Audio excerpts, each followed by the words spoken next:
نماز ایک ایسا فریضہ ہے جو وقت کی پابندی کے ساتھ ہی فرض ہے. بھول گیا یا ایک دن کی کوئی نماز کسی مجبوری سے چھوٹ گئی تو اسی دن ادا ہو جائے گی. لیکن جو ہمارے ہاں یہ ہے نا کہ بڑھاپے میں ساری قضائیں پڑھ لیں گے، اس کا کوئی کانسیپٹ نہیں ہے. اب توبہ استغفار ہے، رو رو کے معافیاں مانگنا ہے، صدقہ خیرات کرنا ہے، خوب خوب نیکیاں کرنی ہیں تاکہ وہ کمی پوری ہو جائے.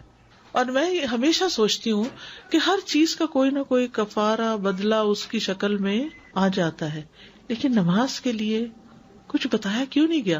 حالانکہ یہ سب سے زیادہ اہم ہے تاکہ لوگ اس کو اپنے وقت پر ہی ادا کریں. روزے کے بارے میں یہ نہیں کہا گیا کہ روزہ جو ہے اپنے وقت پر ہی فرض ہے، بعد میں ادا نہیں ہوگا. نہیں، اگر بیمار ہے کوئی مجبوری بعد میں ہو جائے گا، لیکن نماز کا نہیں. حیض کی نمازیں بھی نہیں لوٹانے کا حکم. نفاس کی نمازیں 1 مہینے کی نمازیں جاتی ہیں، یہ 40 دن کی، تو بعد میں ان کو دوبارہ نہیں پڑھنا ہوتا.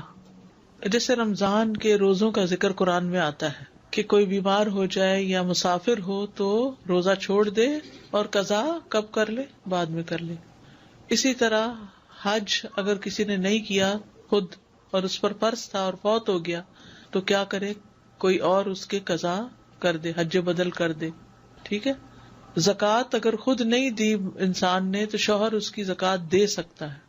ایک عورت اپنا زیور بیچنا نہیں چاہتی کہ وہ ٹوٹ جائے گا، انگوٹھی نکل جائے گی، سیٹ خراب ہو جائے گا، تو ہسبینڈ کہتا ہے چلو میں تمہاری طرف سے دے دیتا ہوں، ہو گئی زکوٰۃ.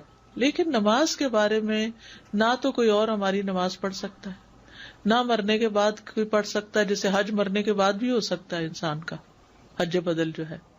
ٹھیک ہے. روزہ جو ہے وہ بھی مرنے کے بعد کوئی اور ہماری طرف سے رکھ سکتا ہے، ہمارے وارثوں میں سے. اگر کوئی ایسا بندہ بیمار ہے جو نہیں رکھ پایا تو بعد میں خصوصاً نظر کے روزے کی قضا دی جا سکتی. قرض کوئی رہ گیا ہے تو کوئی اور ادا کر سکتا ہے. لیکن نماز ایک ایسا فریضہ ہے جو وقت کی پابندی کے ساتھ ہی فرض ہے. بھول گیا یا ایک دن کی کوئی نماز کسی مجبوری سے چھوٹ گئی تو اسی دن ادا ہو جائے گی. ویڈیو کے نیچے سبسکرائب کے بٹن پہ کلک کریں، بیل کے آئیکن پہ کلک کیجیے تاکہ ہر نئی ویڈیو کی نوٹیفکیشن